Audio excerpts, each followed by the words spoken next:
Hey folks, Ariel over here at Fineth.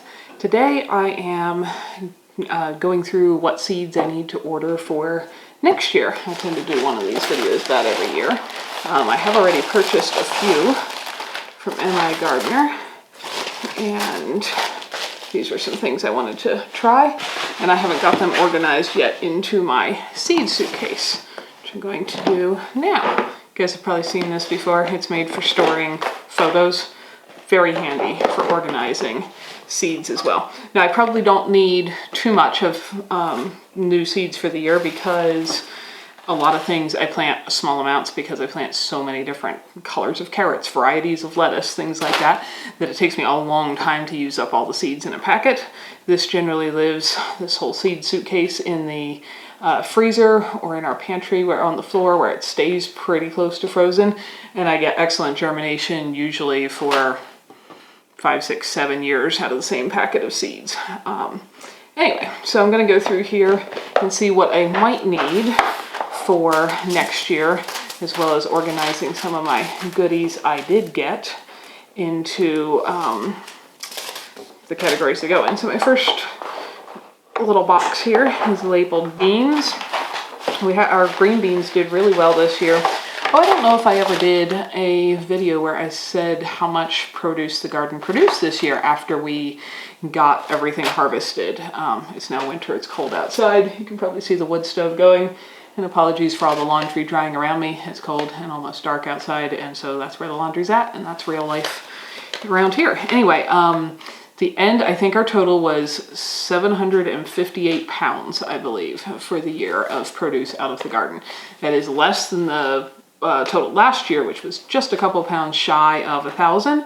I'm still overall pretty happy with that. We had a really tough summer. It was violently windy all summer. It was super hot. We still had a few of our we had unusually high temperatures, but we had a few of our regular killing hard freezes midsummer, and it was just really tough. Any plant that can handle being 25 in the middle of summer, Fahrenheit that is, does not do well with it being 90 12 hours later. And the wind was just very drying, and we got almost no rain. I think our whole year total was something just over 2 inches of rainfall for the whole year, and we don't have a lot of snow yet, so hopefully get a lot before next year. We'll see. But anyway, so given the fairly awful growing conditions, I'm quite happy with the amount of food that was produced. Because of the warmth, beans were one of the things that did better than normal. They often don't like our freezes in the summer, and I still did use the frost covers on the cold nights, but we actually got enough beans that we not only ate a lot fresh, I was able to blanch and freeze a good many, and we're still eating some of them. So beans that I'm going to plant again, I've been planting, I've got some purple TP ones in here. I've been fairly happy with these for a purple bean. They're pretty productive. They're a little bit curly. I do like a bean that's a little more straight. It's just easier to pick and cut than if it has a big curl. But I've been okay with them. I've also, I don't even know how you pronounce this name, but it's one of the oldest yellow wax beans grown in France for the last 150 years. I've been very happy with them. They have a pretty nice straight shape in general and are pretty productive. Now I have some Contender and Kalama bean seeds for green ones. It's pretty good, but they've both seemed to make, and maybe it's something in our soil, but again, the curlier beans that I like a nice long straight one. I like being able to run it through my Frencher if possible. So I have considered trying a different green bean. I'm not positive that in all my years of gardening that I have found one that I really, really love as our standard. Most plants I have found that with, but beans it's a little harder because so many years they don't do well just because of our climate, and then it's hard to give that as a fair trial for the actual seed. You know, because if it's just too cold for beans to grow, it's not the fault of the particular variety. Anyway, so I am trying 2 new ones this year that I've already got here. Blue Lake pole bean and purple potted pole bean. I've already got these, but the plan is to plant them in our planters right along the shop here. And add them a little bit of a trellis to grow up because of the frost covers in the garden beds. I don't have room to grow a pole bean there. So I am going to try these here and see if we can grow a decent amount of pole beans right along the side of the shop. But I'm still gonna put that I want maybe a different variety, and some friends in a gardening group had recommended some that they're in a different climate, but some green beans, bush beans that did very well for them. And so I'm gonna maybe try that variety. And I can't remember off the top of my head what it is, but I maybe need one kind of green beans. But otherwise, I'm very much set on bean seeds. Beets, we grow a lot of beets and eat a lot of beets, so I have a lot of beets. I'm really curious to try these giant mango beets, mostly as stock feed.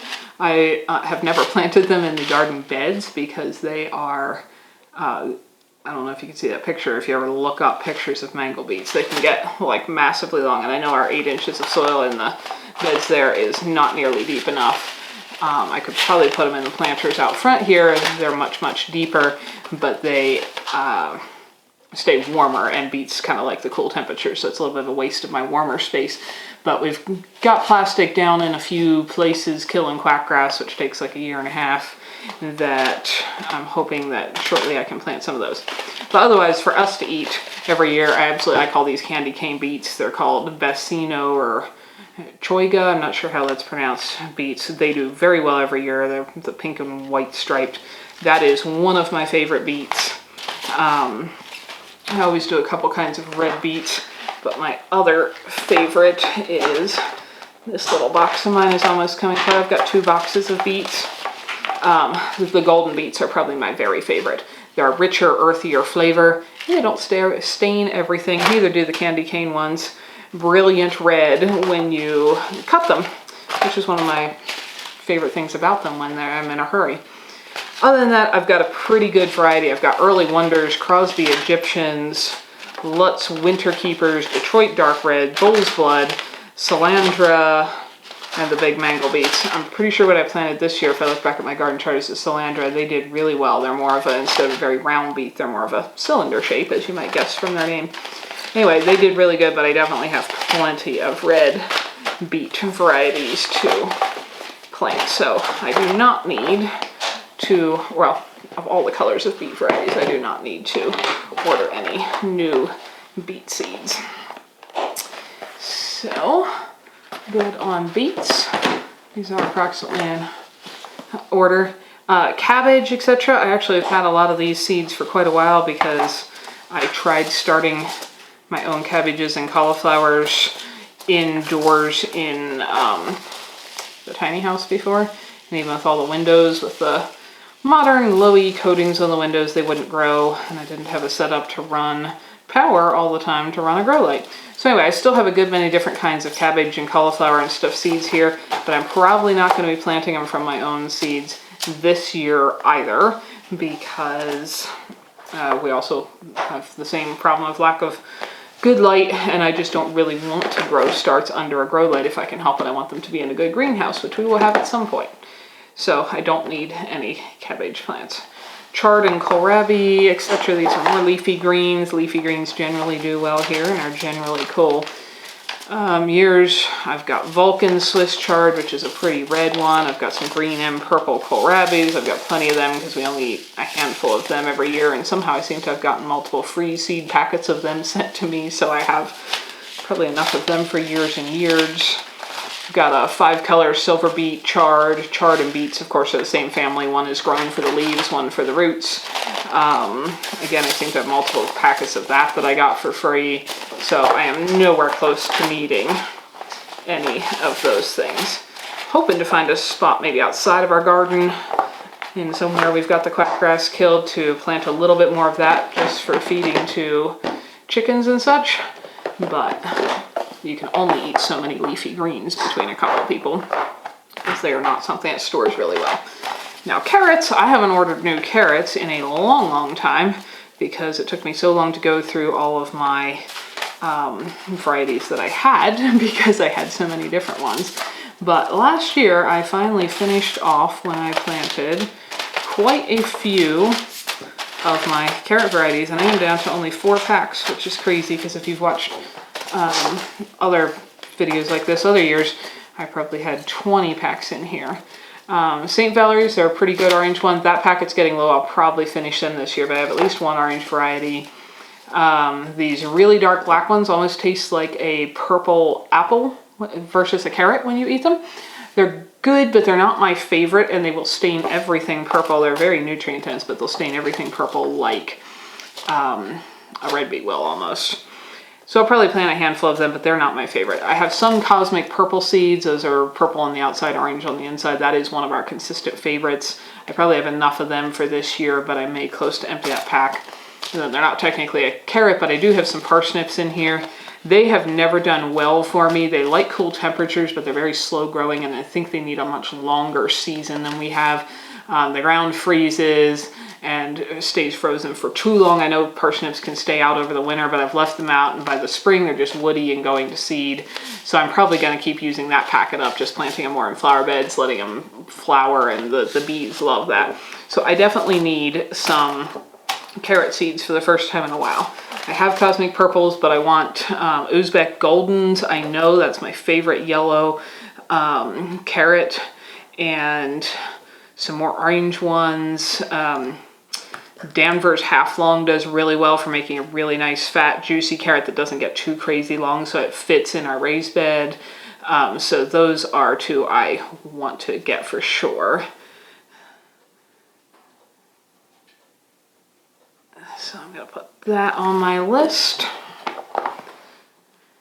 Next I've got cucumbers. We did actually get some cucumbers this year, probably again because it was extra hot.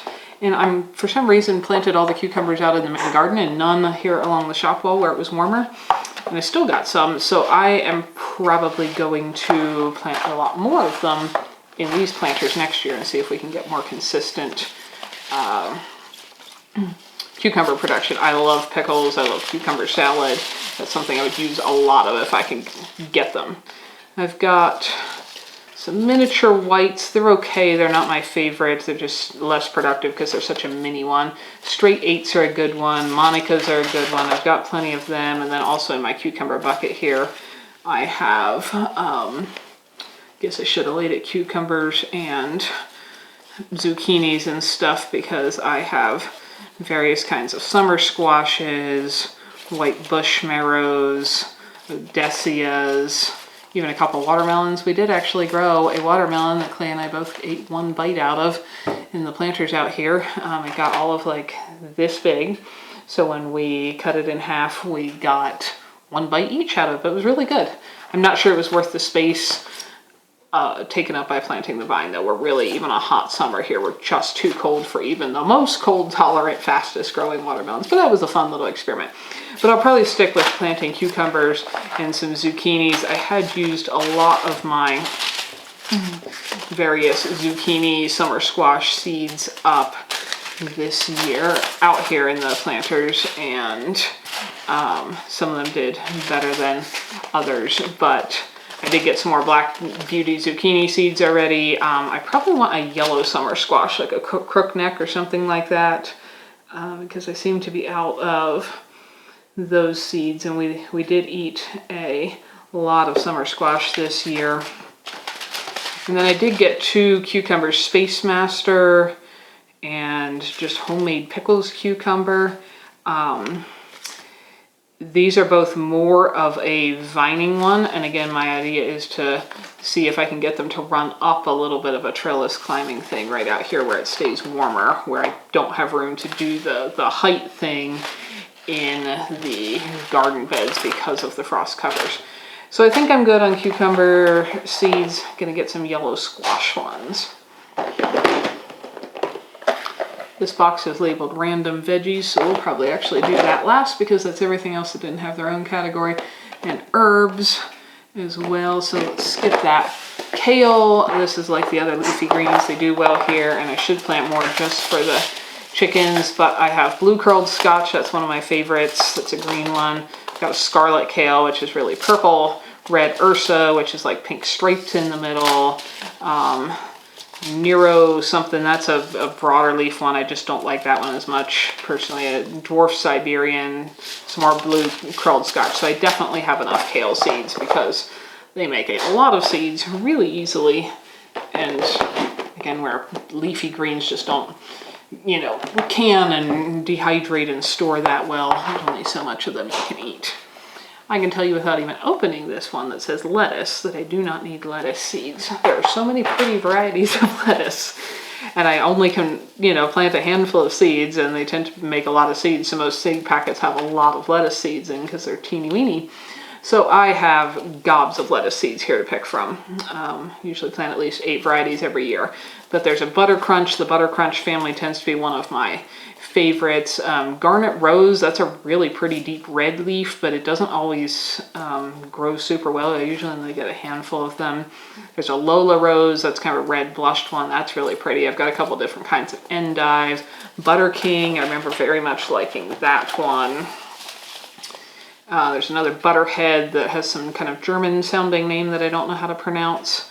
Kagran Sommer or something. I like the butterhead one, so that one's another one I like. Some more red leaf ones. Bronze Beauty. This is probably one of my favorites because it's such a pretty green with red bronze edges. This Tennis Ball and May Queen. They're very similar. Those are 2 of my favorites. But I have so many things in here. I've got some bok choys, some mizunas, some spinaches, and so on. But I am not in need of any leafy green seeds, probably for a long time, as you can tell. I would say, though, if you have even just flower beds, plant different colors of lettuce leaves into your planters, you know, flower pots, etc. They're, even if you don't like eating lettuce for anything, they come in such pretty shapes and textures and colors. They make a really cool and very inexpensive contrast with other flowers and such you might be growing. Onions kind of go in the same category as the cabbage. There are some specific varieties that store better that I would really like to grow, but they need started ahead of time. And until I have a place where I can actually have good seed starting conditions, I'm continuing to buy little onion starts from a local greenhouse here. I tend to end up with Spanish white, Spanish yellow, and Walla Wallas, and they do fine. I'd really like to grow some leeks, some Alyssa Craig, some Stuttgarter. I think they're a very good storage one, etc. But onions do grow very slow, and you need them started like in February or something. I'd say would be the right timing for our climate, and that's just months of having them need to be under grow lights in our current conditions, which I don't have, and I'm not planning to acquire. It would cost me far more than to just get them from a local greenhouse. But when we get our little greenhouse done, then that will hopefully all change. Peas. We love peas. I have 2 containers of peas here. I like sugar snap peas, which I believe these are Sugar Ann. I have plenty of those. Those are the ones where you eat the whole pod, peas inside. We eat those fresh and I like them, but my favorites actually are the whole peas, or the ones that you shell. We can eat a ton of them, and I love them blanched and frozen. We're eating peas that I blanched and froze this summer. They taste like they just came out of the garden when I pull a box out of the freezer and eat them. They're wonderful. So of those, I definitely want to have plenty. So I have here Early Frosty. That one wasn't my favorite. Dwarf something, that's a purple one. These were really pretty, but a little tough in my experience and not very tasty. So I'll probably plant these in a flower bed and just let them do their thing and so on, because they are pretty, but you could eat them. I didn't find them that tasty. Tom Thumbs were not super productive, but if you have just really teeny pots, they probably do well. I have really liked Tall Telephone. Those have been very good. They do benefit from having a pretty tall trellis, taller than I have room for. They kind of crawl up the trellis and then flop over, which makes them a bit hard to pick. But if I had a taller trellis for them to grow on, those are extremely productive. I really like the flavor. Lillian's Caseload has been pretty good as well. I've liked them, and I have this bag, Laxton's Progress number 9. Those have all been really good haul peas, and I have plenty of seeds of them for probably several more years as well. So I don't need peas.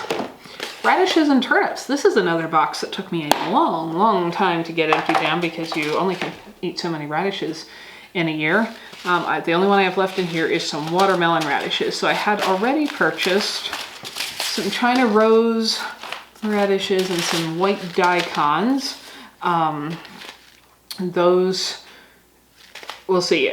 Often we get cool weather and then they kind of bolt. So we end up eating the little radish beans, the seed pods they make. And I like to throw plenty of extra radish seeds around and just let them go to seed. They make a pretty, often purpley or pinky or yellowy or whitish, really, not sure if that's technically an umbral flower, but it's a flower where it looks like if all this is flowering, it's a bunch of little flowers, the kind of thing that pollinators and honeybees and so on love. They absolutely love radishes going to seed. So I tend to let a lot go to seed in some of the flower bed edges and stuff outside of the garden, but we only eat so many radishes. So that is probably enough radishes for us. Then I've got actual squashes. I wish I could grow hard winter squashes, butternuts, acorns, Hubbards, those kind of thing. I love them. I still have some seeds from when I thought I could maybe pull it off here. I've got some buttercups, some Lakotas. I might try putting some of these out in the edges of the planters, see if they do anything out here where it's a little warmer. But most squashes, to be a hard winter squash, need like 100-day frost-free growing season, and they actually want it to be relatively warm that whole time. And sometimes we don't get more than 7 or 14 days in a row without a frost. So that's just a plant I wish I could grow that our climate really limits us on. So I don't need any more of them. Now if I go to my random veggies box with what's left, I've got this really cool Chinese pink celery, which I might plant a little of in a corner. I am not a big celery fan, and Clay's not either, but I have never had homegrown celery. My parents grew food at home our whole lives, and for some reason we never grew celery. And my sister-in-law was telling me that she grew some celery, and there is absolutely no comparison between what came out of her garden and what there is in a grocery store, which I can believe because I've experienced that with many, many other vegetables that I don't like what you can buy at the grocery store. So I will probably plant a few of them and see if there's any chance I like real homegrown celery. I have some rhubarb and asparagus seeds, which I may add to more of our rhubarb and asparagus patches, but we have those already going. And then I've got some cool different berries, goji berries, wonder berries, ashwagandha, huckleberry, garden huckleberry, they're not the true wild huckleberry, and some white strawberries. And I may add some of these along in front of our raspberry fence that we have going now and see if I can continue expanding our berry patch. Other than that, let's see. We did try a corn patch this year. That was a brand new thing for us. And we actually got to eat some little ears of sweet corn. I think all the ones that actually matured enough to eat were Fisher's Earliest, bred by Ken Fisher in Montana. I will definitely be planting more of those. I also got a little bit of Japanese Hollis popcorn because I planted some strawberry popcorn in the back of these planters out here, and we actually got, I haven't tried popping any of it yet, but I have the whole little corn cobs drying out. They're all of like this big. But it grew popcorn, so I thought it might be cool to plant some more popcorns out there. They at least look cool growing. And then just because I always want to think I can grow things that I probably can't actually grow here. I got some japonica striped corn that, again, I'll probably plant alternating in the back of some of these planters here because it sounds like it's got a really pretty like green and white and purpley striped leaf, so it ought to be a pretty ornamental grass even if it does not successfully produce corn. And I see while I was at it here, I got some Tessa's Landrace tomatoes, which are supposed to be a mini and early maturing, 55 days to getting a tomato from seed, and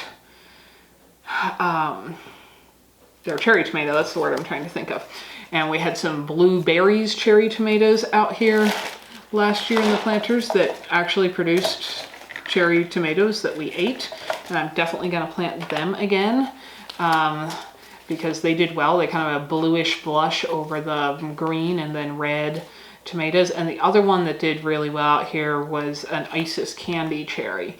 Now, if you've been following along, you probably know I planted tomatoes direct sown in the planters from seed out here along the the shop building. I did not think that they were going to produce anything doing that. I was just curious if the plant would even survive. But some of the cherry varieties did actually produce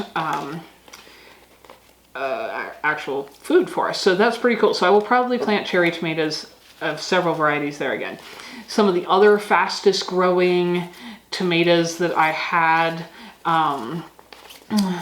there's like a Dad's Earliest and stuff like that.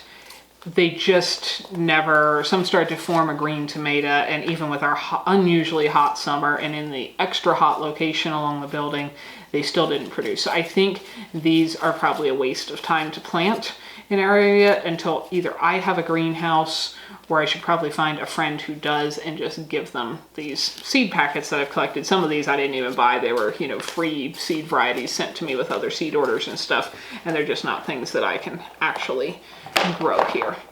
But I believe I have plenty of the almost can't grow them variety, except I think I used all my blueberries seeds.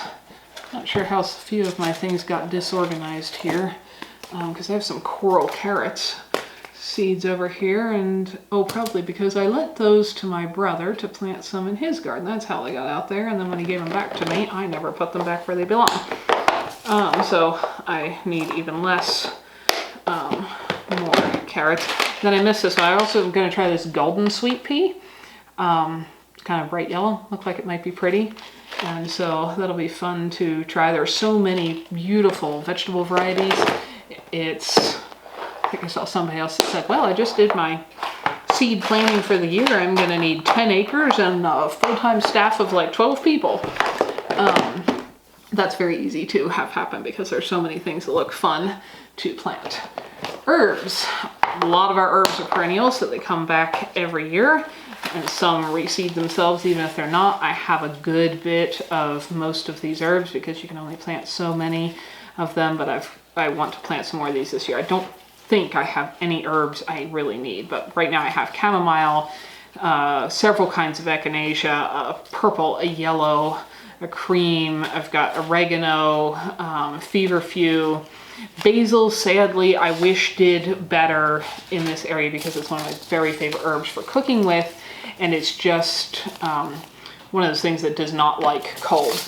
For some reason, again, I don't know why, I didn't plant any basil in these warmer planters last year, so this year my plan is to remedy that and put some basil in there and see if I can actually get some basil. It may still all freeze to death because basil doesn't like getting even close to freezing. But I also use a lot of parsley, and that grows well here. Most oregano kinds grow well here. Everything in the mint family grows well here. So we have peppermint, we have spearmint, we have mountain mint, I've got bee balm, hedge nettle. These are all technically in that same family. I've got some burdock, I've got some purple dandelions, pink dandelions, borage, lemon balm, that's also in the mint family, bee balm, more parsley. I have chive seeds, and the last thing I need is more chives because I have lots of them out there and they're beautiful and they take off, grow quite well by themselves. I did get a really pretty pink lemon mint, some anise, and I've got some pink and ruby buckwheat as well. Some of these things I use for cooking, or I use to make herbal teas and stuff that we just enjoy drinking. And some I also just let go to seed because a lot of these herbs also make beautiful flowers that the honeybees, the bumblebees, the hummingbirds, etc. love, and they're just really pretty. And if I get around to it, some of them also dry really well for making things like dried wreath arrangements to hang on your wall. So I will keep planting more herbs. My goal is to eventually have them growing all over the property if I can get enough quackgrass killed to give them a chance. But I don't believe I need any more herb seeds. I just need more quackgrass-free spaces to plant them. So that's all the food stuff. And then I have flower seeds that don't actually fit in there. Neither does that bag of pea seeds. So this is my flowers. We did grow a lot of sunflowers this year. If you saw any of the garden videos from late in the fall, you can see there was also the great big sunflowers that were like far, far over as tall as I could reach with my hands in the edge of the garden. So we've got some more big, tall ones like supposedly black Russian sunflowers grow to 12 feet tall. It's the evening sunflowers. Those are only 5 to 6 feet. This is another mix of sunflowers that are smaller. They'll probably go in the planters out here. And we've got some oxeye false sunflowers. They're like a wildflower, a short-lived perennial. I've planted some of those around. That's another thing I'd like to get growing around more of the property, if we can get a spot through the grass for it to grow. We also got a hollyhock patch going along the side of the one shed out there. Hollyhocks are a biennial, so generally they grow green leafy stuff in the first year and then they flower in the second year. So we pretty much had green leaves this year, but hopefully most of those plants will come back up and flower for us next year. And so I want to add more hollyhock seeds next year because those will be the flowers for the year after that. And after that, I should be able to let them just go to seed themselves and have some seeds that will come up every year. But I have some more mixtures of hollyhock seeds that I plan to add next year. We've got various pansies. They always do well here. Some more false sunflowers. Bachelor's buttons did really beautifully in the planters out here, except that they got too tall and kind of toppled over. So I'm probably going to try to put them in a different flower bed area because bees and stuff like them. They're a true blue flower, which is one of my favorite things. Some of these little Idaho Sunshine marigolds did well out here. I have a bunch of cool poppy varieties, and I don't think a single one of them came up.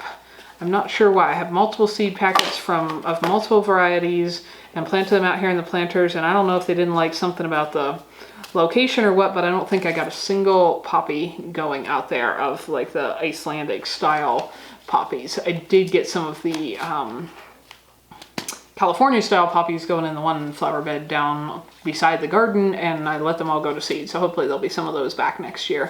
You got various cosmos. They do well. Some of these flowers are also really herbs, but I don't use them so much as herbs, like lavender. That I'll probably just plant the rest of the seeds out and see if they do anything. But again, we're really too cold. I've tried to grow lavender and it just doesn't grow here. But I've got various colors of yarrow. They do pretty well, and the pollinators and stuff like them. I've got some Canterbury bells. I don't think I tried planting any of them, and I should, because they are pretty. The amaranth, I've got a couple varieties of amaranth that did much better out here in the planters than I thought they would. They were beautiful, and this can be used as a grain. I am not sure ours matured enough to make a grain. As near as I could tell, when they started freezing, there was no mature grains up in that seed head, but they were beautiful. And if they're not going to make mature grain, now that I know that, I will probably just cut some of them and dry because they make a beautiful dried flower as well. I've got some straw flowers, some more cosmoses, calendulas did very well here. I've got several kinds of calendula. Snapdragons always do well here. Love in a Mist, those do well. And our safflowers did really well. And I may not even need these seeds because I saved a good many seeds off of the ones that grow this year. And I've got some white snapdragons and some white cosmos, and that is probably all the flowers I need. I can get very ambitious about having way more flowers I want to grow than I have anywhere to put them. So I think that's my seed order for the year, and I want to get stuff ordered now because by the time I actually need to plant it, everyone else is long done planting their gardens because everybody else in the country tends to be planting when I'm still under snow. And if I wait till then everything I want is sold out. So that's how I think about my planning for the next year. I have a lot of these varieties refined.